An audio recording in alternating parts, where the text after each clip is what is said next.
Hi, I'm Jay. And I'm John. And we're bucket list travellers. And today we're taking you on a walking tour of Diriamba in the Carazo Department of Nicaragua.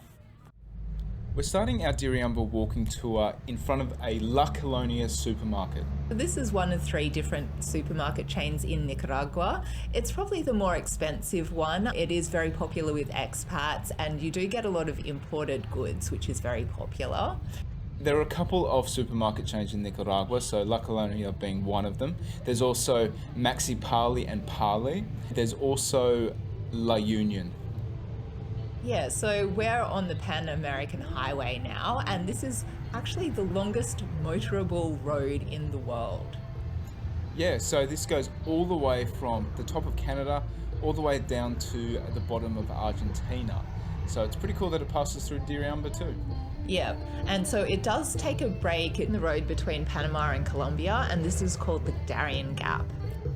So unfortunately you can't go all the way from Canada to the bottom of Argentina. Off to our right here is the Mercado Municipal. So that's the local markets where you can get all your fruit and veggies and so much more. Yeah, so local markets are very popular in Nicaragua. Every little town and city has them, and they're usually set up like this. They're often open air. And here you can see a row of tuk-tuks, which are a common transport option. Pretty cheap, cheaper than a taxi, and they're a great way to get around. So you can see here there's clothes, there's shoes, yeah, lots of fruit and vegetables. And I really love the fruit and vegetables in Nicaragua. Oh yeah, look at that papaya dragon fruit, one of my favourite in Nicaragua. Yeah, and everything is just so cheap as well. So, and you can get a lot of great random things, local torches. Characters, yeah, selling all their different goods. It's a great place to come also to get some local atmosphere and really shop like the local shop. Yeah, you'll find that most people go to the markets rather than the La Colonias Or the supermarkets because it is much more affordable here. Yeah, and usually at the markets you'll find there are transport hubs as well, so you'll find all the local buses, and local buses in Nicaragua are usually like the old style US school buses that have been brought down here and painted up bright colours. They're a great way to get around the country. Yeah, it's really quite an experience going on the local buses. I've really enjoyed it. Another thing I really like about Nicaragua is all the street food that you can get. So you can see a guy with a cart here that's got raspados, which is like a shaved ice that's flavoured with syrups. And here we've got quesillos. Quesillo, míralo para que lo lleve allá. Ah, perfecto. ¿Y cuánto cuesta para un quesillo? Ahí, 30 y 40. Ah. Okay. Gracias.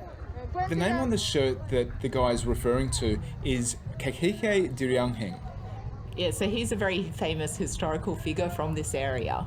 Yeah, and so the local football team named themselves after this national hero. He was the native ruler of this area in the early 1500s. This was quite an important time in Nicaragua's history because it was the time of the Spanish conquistadors, or the Spanish conquerors. At this point in time, the Spanish had discovered Nicaragua and they were in the process of converting the local tribes over to Catholicism. So in 1523, Spanish explorers had brought a fleet of soldiers and were doing their conversions, and Diriangén met with them, and it's told that he met them with an entourage of 5 trumpeters, 5 flutists, 500 men bringing ducks, and 16 women with golden hatchets and plates. So I guess it was quite the display, and it sounded like it was a display of peace. But anyway, the Spanish demanded that he and his chiefs denounce their pagan beliefs, and not surprisingly, he refused, and he promised to return in 3 days.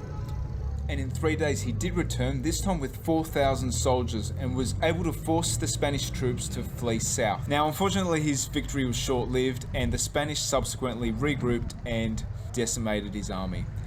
He's still a national hero because of his resistance of the Spanish. And you will find that this resistance against the Spanish is a theme that is reflected in a lot of the Nicaraguan folklore that also comes from Diriamba, and we're going to talk about that a little bit later. Something that is very Nicaraguan is the use of horses in a lot of towns and cities across the country. So you'll find horses and carts like these, which are used for transport and used to move goods.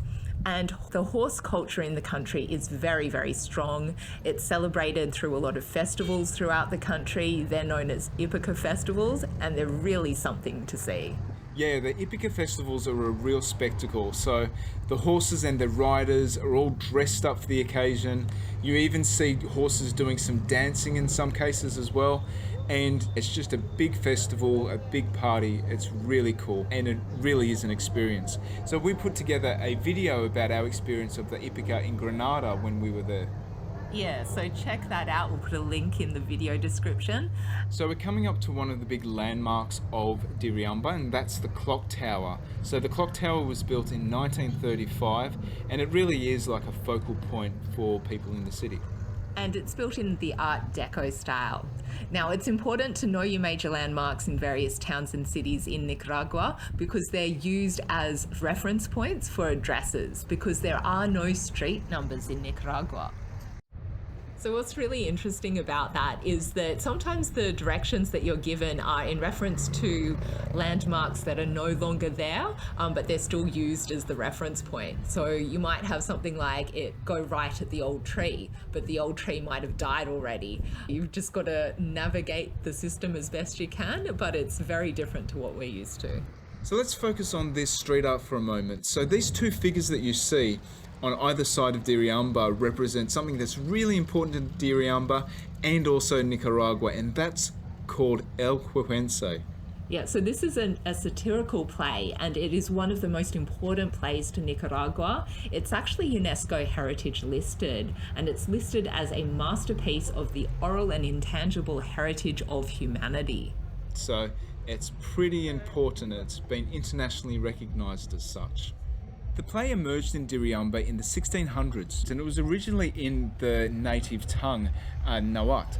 Now, the story revolves around encounters between the Spanish colonial authorities and the Native Americans, represented by the central character El Güegüense. So this guy was quite a powerful elder figure in pre-Hispanic Nicaragua. He had these charges against him by the colonial officials. So using his wit, he's able to get himself out of trouble.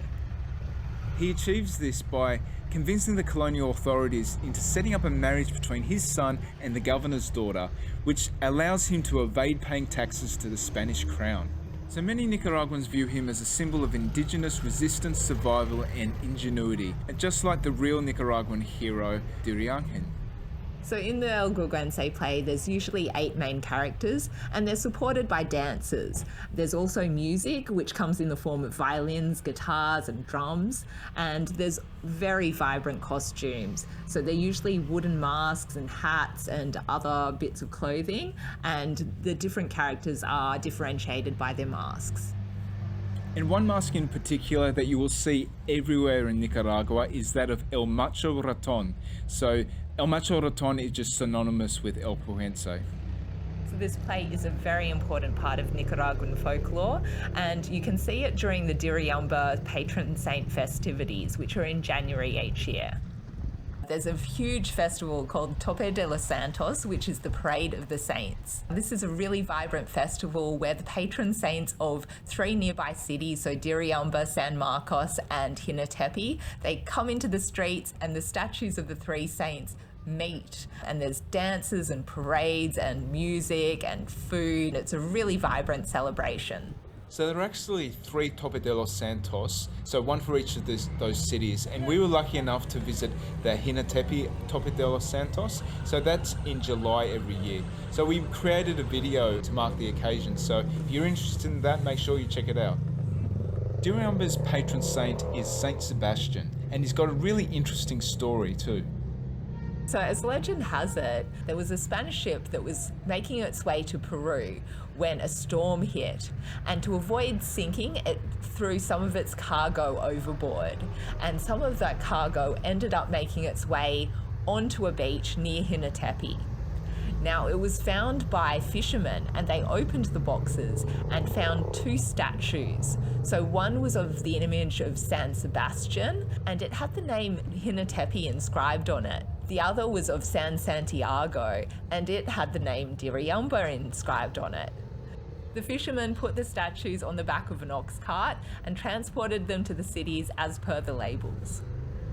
Now, interestingly, even though San Sebastian was transported to Hinatepi and San Santiago was transported to Diriamba, the next morning, these 2 statues had switched places. And so Santiago was in Hinatepi and Sebastian was in Diriamba.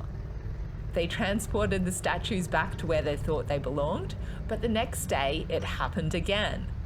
And so the pastor of Hinatepi took this as a sign that Santiago wanted to stay in Hinatepi and San Sebastian wanted to stay in Diriamba. And that's how San Sebastian came to be the saint of Diriamba. The Basilica of St. Sebastian is this beautiful yellow and white church that you can see in front of us. Construction on this church started in late 1891 and finished in 1939. It is only one of 2 basilicas in the world dedicated to St. Sebastian, and the other one is in Rome, Italy. This church is at the heart of Diriamba, and what you'll find in a lot of towns and cities in Nicaragua is that the major church and the central park will be right in the middle of town, and Diriamba is no exception. So the central park is a beautiful meeting spot, it's a very popular community space, and you'll often find food vendors here and a lot of locals just relaxing and enjoying the atmosphere. I really love the vibrant colours of all the central parks in Nicaragua, and the Diriamba Park is no exception. So there's a lot of purples, pinks, blues and greens. It's just really pretty. And another thing that I like about this park in Diriamba is that there are a lot of trees and a lot of cover from the sun. So that's really important when you're in the heat of Nicaragua. It's also typical to see statues of historical Nicaraguan figures in central parks as well. And in front of us we have Diriangén, the Nicaraguan hero from the 1500s. And then we also have a more recent Nicaraguan hero, Augusto Sandino, a revolutionary who fought against the US occupation of Nicaragua. We talk more about Sandino and his wife in our San Rafael del Norte walking tour. Check it out if you're interested. So we hope you enjoyed our walking tour of Diriamba, Nicaragua. So if you did, make sure you hit that like button and leave us a comment. We have videos about Nicaragua as well as our travels all around the world. So if you want to keep up with our bucket list adventures, make sure you subscribe. We are Bucket List Travellers. See you next time.